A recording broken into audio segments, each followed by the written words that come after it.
Welcome back to Architectural Orphans, guys.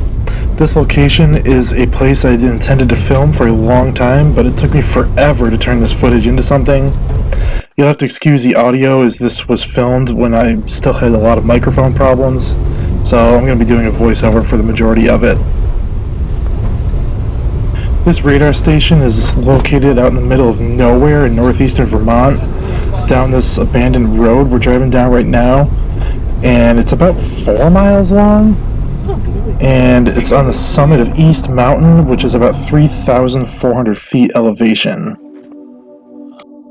There will be a part 2 to this video, exploring the radar base itself and some of the haunting stories surrounding this site. However, this video will be exploring the administrative support site at the foot of the mountain, and that is where we are right now, and it looks like the mess hall. Although this administrative site was not the actual location of the radar base, it did have things like the sleeping quarters for the crew of the radar station, as well as a store, a movie theater, a bowling alley, a mess hall, and everything you need to get by. Getting into a bit more of the history of this place, this is yet another shell of the bygone Cold War era, similar to the missile silos that you can find now abandoned in the Adirondack region of New York. These were dotted all along the 49th parallel, I'm sure, watching for any kind of nuclear threats coming over the North Pole. I think that what we are in right now looks like the living quarters. There's some mattresses in here that are definitely newer than the 1950s. I don't know what that's all about. Coming back outside here. Construction of this particular radar site started in 1954. It took 2 years to complete and a whopping $21 million of good old US taxpayer money.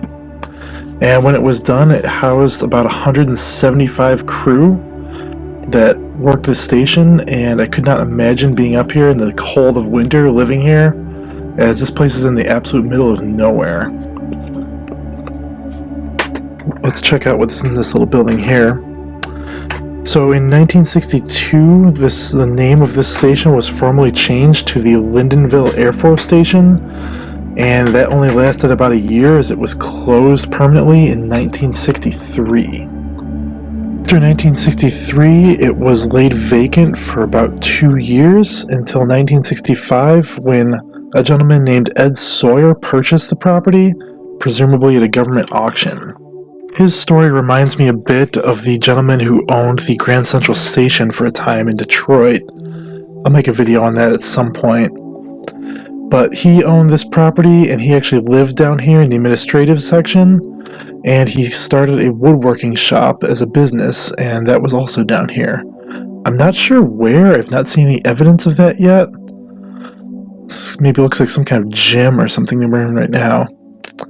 Anyway, when he owned the property, a group of snowmobilers came riding through the area one day without permission, and when they were coming up the access road that you saw earlier in the video, there was a chain across the road, and one of them drove right through it and was actually decapitated when they went through.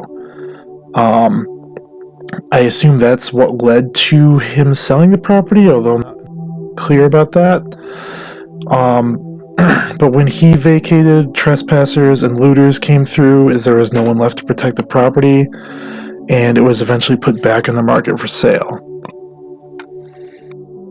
Another story is that in 1990, someone was exploring the radar station and fell to their death from the tower above. Those are two more of the gruesome stories that I've heard about this place. There's some other kind of haunting stories that I will explain in the part 2 video, and I mean no disrespect to anyone who has passed away here or anything. I'm just here to tell the history and explain some of the stories behind this place. This looks like a little pump house station or something here.